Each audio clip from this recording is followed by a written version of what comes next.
Viens, Esprit du Dieu vivant, renouvelle tes enfants. Viens, Esprit Saint, nous brûler de ton feu.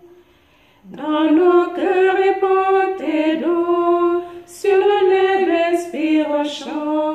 Viens, Esprit Saint, viens transformer nos vies. Esprit de lumière, Esprit créateur, restaure-nous la joie, le feu et l'espérance. Affermis nos âmes, ranime nos cœurs, pour témoigner de ton amour immense. Fortifie nos corps blessés, lave-nous de tout péché. Viens, Esprit Saint, nous brûler de ton feu. Fais-nous rechercher la paix, désirer la sainteté. Viens, Esprit Saint, viens transformer nos vies. Esprit de lumière, Esprit créateur, restaure-nous la joie, le feu, l'espérance. Affermis nos âmes, ranime nos cœurs, pour témoigner de ton amour immense. Venez, Saint-Espiritus, venez, Saint-Espiritus, venez, Saint-Espiritus, venez, Saint-Espiritus. Donne-nous la charité pour aimer en vérité. Viens, Esprit Saint, nous brûler de ton feu. Nous accueillons ta clarté pour grandir en liberté. Viens, Esprit Saint, viens transformer nos vies.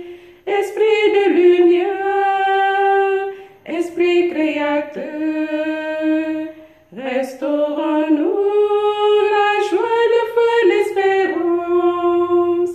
Affermis nos âmes, ranime nos cœurs, pour témoigner de ton amour immense. Chers amis, j'implore sur vous la bénédiction divine. Le philosophe allemand Hegel a pensé la Trinité sur la base de deux notions, la conscience de soi et la nature.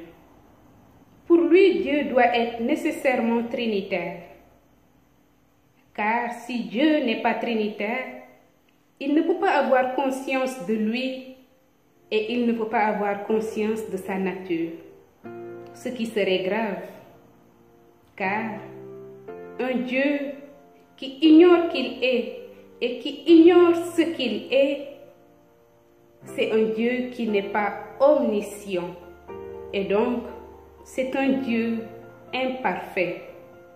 Or, un Dieu imparfait, c'est loin d'être un Dieu. Ainsi, pour Hegel, la Trinité est la vérité irréfutable du christianisme. La particularité de la foi chrétienne, chers amis, c'est un Dieu à la fois trine et un. Trine parce que Père, Fils et Esprit Saint. C'est une réalité sur laquelle nous reviendrons certainement dans un prochain entretien. Aujourd'hui, en vertu de la Pentecôte, événement post-résurrection que nous allons vivre et qui marque la naissance de l'Église, nous aborderons la troisième personne de la Sainte Trinité, qui est l'Esprit Saint. Il faut dire qu'il est aisé de parler de Dieu le Père, puisque nous avons tous, bon gré ou mal gré, un Père, et nous pouvons nous imaginer Dieu le Père par analogie. Aussi, ou peut-être, la personne de Dieu le Fils est aussi abordable. En Jésus, il s'est incarné. Il a pris notre nature humaine, excepté le péché. Il a vécu au milieu des hommes. En revanche, il semble plus ardu de penser ou d'établir une relation avec l'Esprit Saint. Toutefois, ce n'est pas impossible. La Bible et les sacrements nous y aident fortement. Qui est l'Esprit Saint? Que fait-il? Nous méditerons sur cette troisième personne de la Trinité, lui qui est l'égal du Père et du Fils, puisque dans le Credo, nous professons qu'avec le Père et le Fils, il reçoit même adoration et même gloire. Qui est l'Esprit Saint? L'Esprit Saint est la troisième personne, disions-nous tantôt, de la Trinité. Dans la Bible, plusieurs images ou symboles renvoient à sa réalité. Dès le début de la Genèse, le souffle de Dieu plane sur les eaux. La roua, en hébreu, qui signifie principe créateur de toute vie. Aussi, après la résurrection, nous voyons Jésus qui souffle sur ses apôtres. C'est dans l'Évangile selon saint Jean, au chapitre 20, verset 22. Au baptême de Jésus, l'Esprit Saint descend sous la forme d'une colombe, signe de pureté. Il y a l'image du feu puisque l'Esprit Saint réchauffe, purifie et éclaire. À la Pentecôte d'ailleurs, dans le livre des Actes des Apôtres, c'est sous forme de langue de feu qu'il descend sur les apôtres. Enfin, Jésus assimile l'Esprit Saint à un défenseur, un avocat contre l'esprit du mal et l'esprit du monde. C'est votre intérêt, dit-il, que je parte, car si je ne pars pas, le Paraclet ne viendra pas vers vous. Dans l'Évangile selon saint Jean au chapitre 16, verset 7. Que fait l'Esprit Saint? Chers amis, l'Esprit Saint renouvelle au sens où il donne vie. La vie n'est-elle pas toujours renouvelée à chaque instant que nous nous tournons vers l'Esprit Saint? Dans la nature, toutes les plantes sont renouvelées à chaque instant par la vie qui les traverse. Dans un fleuve, tout se renouvelle à chaque instant grâce au courant qui traverse. Ainsi en est-il concrètement de la vie du baptisé. Ainsi en est-il de la vie de l'Église, famille. À chaque instant, notre vie vient de Dieu. Elle est animée par l'Esprit Saint.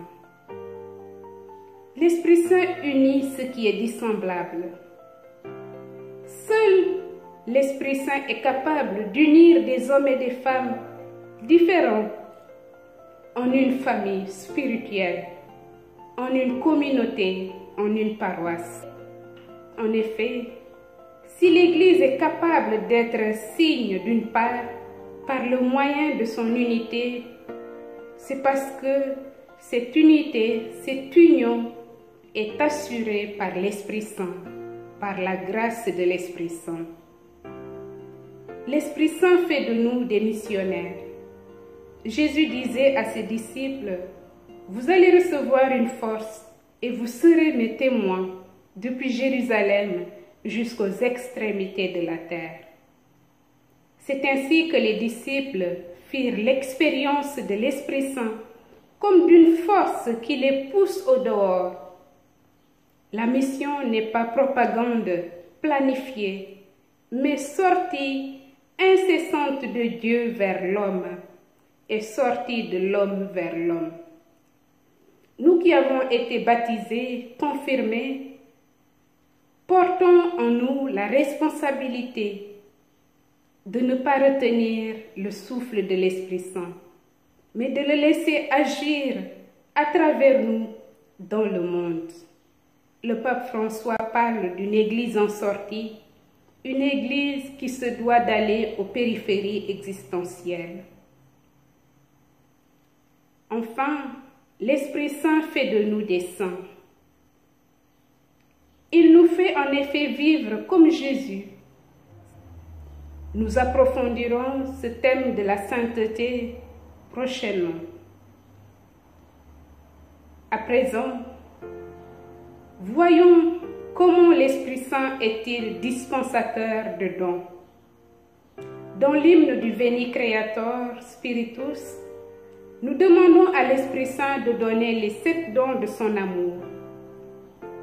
Le prophète Isaïe, pour désigner le rejeton sorti de la souche de Jessé, disait « L'Esprit du Seigneur reposera sur lui, esprit de sagesse et d'intelligence, esprit de conseil et de force, esprit de connaissance et de crainte du Seigneur. » À partir de cette prophétie que nous trouvons dans le livre d'Isaïe, au chapitre 11, saint Thomas d'Aquin a formalisé la liste des 7 dons de l'Esprit Saint.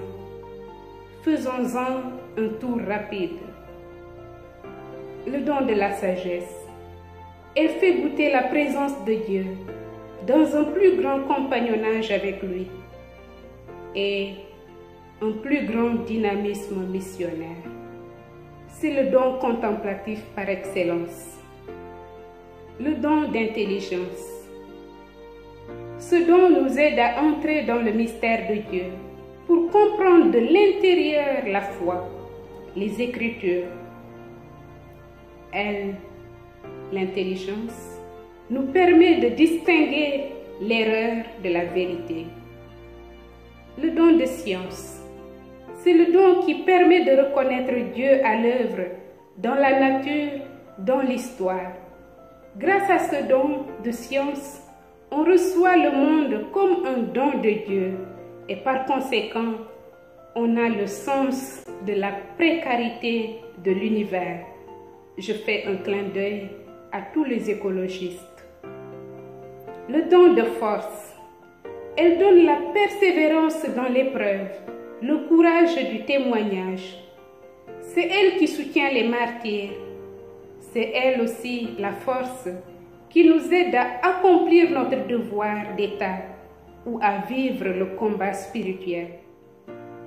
Car, comme dit le Seigneur, ma grâce te suffit, ma puissance se déploie dans ta faiblesse. Le don de conseil, c'est le don du discernement spirituel. Il ajuste ce qu'il convient de faire ou d'éviter, de dire ou de taire. Il dispose à voir clair en soi et dans les autres. Le don de piété. Ce don fait entrer dans l'expérience de la paternité de Dieu, de sa proximité, de sa tendresse. La piété nous donne la confiance de l'enfant. Elle nous rend proches aussi des autres. Enfin, le don de la crainte. Il ne s'agit nullement de la peur de Dieu, mais du sens de sa grandeur.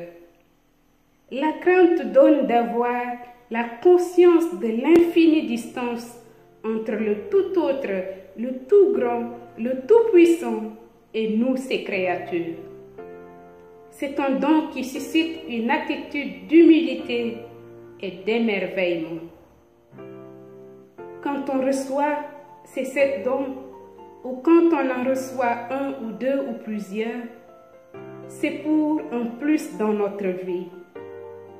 Ces 7 dons de l'Esprit Saint produisent des fruits dans notre vie si nous les accueillons et si nous les faisons fructifier. Quels sont ces fruits? Les fruits de l'Esprit Saint nous sont relayés par la lettre de Saint Paul aux Galates, le chapitre 5 précisément, les versets 22 à 23. Saint Paul dit ceci: « Voici le fruit de l'Esprit, amour, joie, paix, patience, bonté, bienveillance, fidélité, douceur et maîtrise de soi. » Chers amis, nous pouvons contempler notre propre vie et la vie de ceux qui nous sont proches pour voir comment l'Esprit Saint agit en eux, quels sont les dons dont ils disposent à travers les fruits que porte leur vie, que porte leur quotidien. Chacun de nous a reçu un ou plusieurs dons du Saint-Esprit. L'occasion nous est encore donnée en ces jours pour lui demander à profusion ses dons, afin que ces dons portent du fruit pour notre vie, pour la vie de ceux et celles qui nous entourent. C'est tout mon souhait pour chacun de vous en ces jours où nous fêtons, nous attendons, nous recevons l'Esprit Saint et la profusion de ses dons. Soyez bénis.